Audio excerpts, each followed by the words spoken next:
কি দুর্গন্ধ। Excuse me, এখানে খাঁটি গরুর দুধ পাওয়া যাবে? হ্যাঁ। আরে নিঝর, তুই এখানে? এক্সকিউজ মি, তুমি আমার নাম কিভাবে জানো? কে তুমি? আরে আমি প্রীতি, আমরা একসঙ্গে পড়তাম না স্কুলে, তোমার মনে নেই? প্রীতি? হ্যাঁ প্রীতি, ক্লাস 10 একসঙ্গে পড়তাম আমরা, ক্লাস টপার প্রীতি। হ্যাঁ আমি। প্রীতি, তুমি এইখানে এই অবস্থায় এই নোংরা জায়গায় তুমি কি করতেছো? এই যে সেই মেয়ে প্রীতি যে কিনা ক্লাস টপার ছিল। হ্যাঁ হ্যাঁ ভাইয়া, তুমি এর কথা আমাকে বলেছিলে। আর জানো ও আমাকে রিজেক্ট কেন করেছিল? ও আমাকে বলেছিল, নির্ঝর আমি না এসব করতে চাই না, আমি না পড়াশোনা করতে চাই, অনেক বড় হতে চাই। আর এই জন্য তুমি আমাকে রিজেক্ট করেছিলে যাতে কিনা আমি গরু ছাগল দেখাশোনা করতে পারো।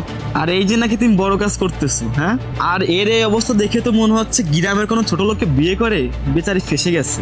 আরে তুমি আমার ভাইকে রিজেক্ট করেছো, হীরার টুকরা ভাই আমার। আর তুমি আমার ভাইকে ছেড়ে দিয়ে না অনেক বড় ভুল করেছো। যদি তুমি একে বিয়ে করতে না, তাহলে তুমি এক মহলের মহারানী হতে।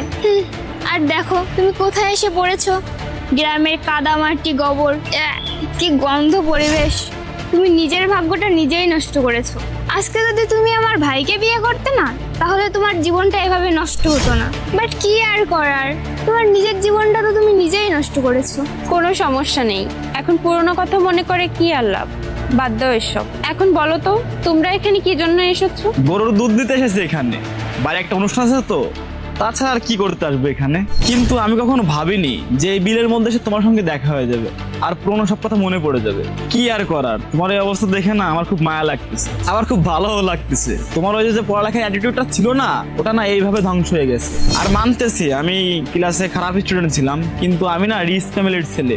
আমার স্ট্যাটাস তখনও যা ছিল এখনো তাই আছে। তুমি তো তখন মিডল ক্লাস ফ্যামিলির ছিলে, কিন্তু এখন তোমার যে অবস্থা দেখতেছি না, তার থেকে অনেক খারাপ জায়গায় এসে পড়েছো, তাই না দীপা? দেখো না ও কি নোংরা জায়গায় কাজ করতেছে। আমি তো এইসব জায়গায় আসার আগে অন্তত 100 বার ভাববো। দেখো ও কি সব কাজ করতেছে, আর ওর হাত কি নোংরা। ঠিক কথা বলতেছো নির্ঝর, আমার তখন তোমার কাছে যাওয়া উচিত ছিল, কিন্তু আমি এখন যে অবস্থায় আছি না, আমি অনেক ভালো আছি। আর হ্যাঁ, আমি আমার লাইফে স্যাটিসফাই আছি, আর যা করতেছি একদম ঠিক করতেছি। তুমি আমার চিন্তা করা বাদ দাও। আর হ্যাঁ, তোমাদের কতটুকু দুধ লাগবে তুমি সেটা আমাকে বলে দাও।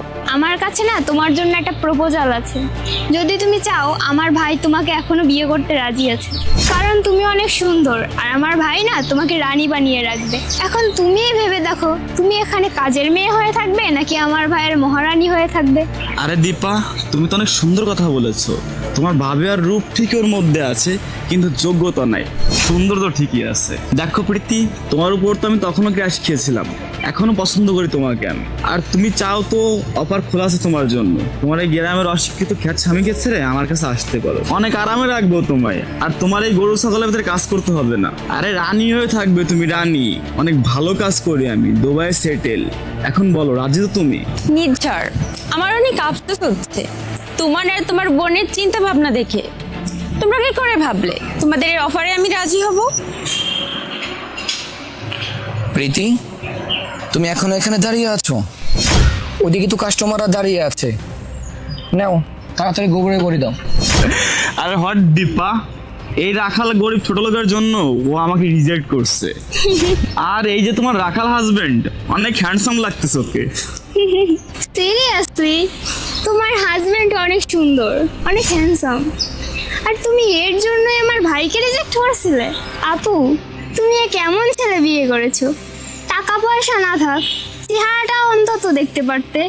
কেমন দেখতে, গ্রামের খ্যাত গাইয়া কোথাকার। আচ্ছা প্রীতি, তুমি যখন এত নোংরা ছেলেকে বিয়ে করবে, এর থেকে ভালো হতো তুমি আমার প্রপোজাল অ্যাকসেপ্ট করতে। হ্যাঁ মানতেছি আমার ভিতরে একটু ইগো আছে, কিন্তু কমসে কম তোমার স্ট্যাটাসটা একটু বেড়ে যেত। বড় বড় মানুষদের সাথে চলতে, গাড়ি ঘোড়ায় ঘুরতে তোমার অনেক ভালো লাগতো। আর এখন যদি তুমি এই নোংরা ছেলেকে নিয়ে ঘোরো, মানুষ তোমাকে দেখে তো হাসি ঠাট্টা করবে। আর আমার মতো যদি কোনো পুরনো স্কুল ফ্রেন্ডের সঙ্গে তোমাদের দেখা হয়, তাহলে তো ওরা তোমাদেরকে নিয়ে মজা করবে। এত সুন্দর একটা মেয়ে, কি সুন্দর চেহারা, আর কিনা এমন একটা হাজবেন্ড, তোমার লজ্জা লাগে না? আমি তো একে দেখে 2 মিনিট সহ্য করতে পারতেছি না। আর তুমি কিভাবে পারো ওর সাথে সারাদিন থাকতে? আরে প্রীতি, বোঝার চেষ্টা করো, তোমার সামনে তো বেটার অপশন ছিল, কেন তুমি আমাকে চয়েস করলে না? আরে প্রীতি, কারা এরা এত উল্টাপাল্টা কথা বলতেছে? আরে ইমন, এ আমার ফ্রেন্ড হয়, আমরা একসঙ্গে স্কুলে পড়তাম। আর ওইটা হচ্ছে ওর বোন। কি তোমার স্কুল ফ্রেন্ড? আরে তোমার স্কুল ফ্রেন্ড আসছে, তার বোন আসছে, আর তাদেরকে তুমি এভাবে দাঁড়িয়ে রেখেছো? চা নাস্তার ব্যবস্থা করোনি? দাঁড়াও, আমি নিয়ে আসছি। না ইমন, তার কোনো প্রয়োজন নেই, কারণ আমি এদেরকে এতটা আপনও মনে করি না যে ঘরে এনে মেহমানদারি করে খাওয়াবো। আর নির্ঝর, তুমি যেন আমায় কি বলতেছিলে, আমি আমার জীবনে কি করেছি আর আমি ওকে কেন বিয়ে করেছি? না আছে চেহারা, না আছে টাকা, আর না আছে ভালো স্ট্যাটাস। আমার এই কাজটাকেও তোমরা অপমান করতেছো। আচ্ছা নির্ঝর, একটা কথা বলো তো, মাসে কয় টাকা ইনকাম করো তোমরা? 1.5 লক্ষ টাকা ইনকাম করি আমি। 1.5 লক্ষ টাকা? তোমার কি মনে হয় এটা তুমি অনেক টাকা ইনকাম করো? শোনো, আমি তোমাকে একটা কথা বলি, আমি তোমাদের স্কুলে বলতাম না আমি জীবনে অনেক ভালো কিছু করব, বড় বিজনেস করব, আর আজ আমি এটাই করতেছি। আমি তোমাকে প্রথমেই বলেছি আমি যেখানেই আছি, যার সাথেই আছি, আর জীবনে যা কিছু করতেছি একদম ঠিক করতেছি, আর আমি আমার লাইফে অনেক স্যাটিসফাই আছি, আর আমার কোনো ডিসিশনের উপর আমার কোনো আফসোস নাই। আর তুমি যেটা দেখি ঘৃণা করতেছো না, এটা গরুর গোবর থেকে তৈরি হয়, এটা আমরা বিক্রি করি আর সেখান থেকে আমরা টাকা পাই। আর গরু থেকে যে দুধ হয় সেটা থেকে তো ডেলি মিল্ক তৈরি হয়, আর ওইটা মার্কেটে বিক্রি হয়, এটা তো তোমরা ভালো করেই জানো। আর ওইটার যে রিভিনিউ না, ওটা আমাদের কাছেই আসে, আর ওই কোম্পানিটাই আমাদের। তুমি যে আমায় বললে যে তুমি মাসে 1.5 লাখ টাকা ইনকাম করো, এটা না আমরা 1 সপ্তাহে ইনকাম করি। আর তোমাকে আমি বলে দিই, তোমার এই টাকার গরম না আমাকে দেখাবে না।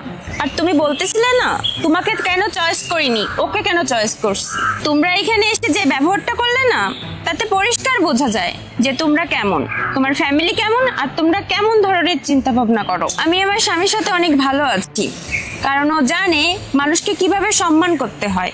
তোমাদের মতন মানুষকে এত হিংসা করে না, ওর সঙ্গে না আমি অনেক ভালোই আছি। তোমাদের মতো না ও এত টাকার গরম দেখায় না, আর ও তোমার মতন কারো বউর কাছে গিয়ে বিয়ের প্রস্তাব দেয় না, কারণ এটুকু জ্ঞান বুদ্ধি ওর আছে। আর আমাদের পরিবার আমাদের ভালো মন্দ শিক্ষা দিচ্ছে, কার সাথে কিভাবে ব্যবহার করতে হয় এটা আমরা ভালো করেই জানি। আর তোমাদের এসব কথা বলে কোনো লাভ নেই, তোমরা বুঝবে না। আর নির্ঝর, তুমি স্কুল লাইফেও যেমন ছিলে মানুষকে হিংসা করতে, মনের ভিতর অহংকার ছিল, এখনো ঠিক এমনই আছো। আর এমন মানুষকে আমি আমার জীবন সঙ্গী বানানোর কোনো প্রয়োজন মনে করি না। আমি যার সাথে আছি অনেক ভালো আছি, আর নিজের কাজ নিয়ে অনেক ভালো আছি। যাকগে, তোমাদের এসব কথা বলে কোনো লাভ নেই। তোমরা এখন বলো তোমাদের কতটুকু দুধ লাগবে, আমরা তোমাদের ঘরে পাঠিয়ে দিচ্ছি। প্রীতি, এরা দুধ নিতে আসছে, তো দিয়ে দাও না যা লাগে। আর শোনো, এদের কাছ থেকে টাকা রাখবে না, তুমি তো বলেছিলে যে এরা তোমার স্কুল ফ্রেন্ড লাগে, তো দিয়ে দাও যা লাগে। লাগবে না কিছু আমাদের, চল বোন আমরা এখান থেকে চলে যাই। আরে প্রীতি, বাদ দাও না এসব, শুধু শুধু ওদের দেখে মুড খারাপ করো না, চলো আমরা কাজে মন দিই।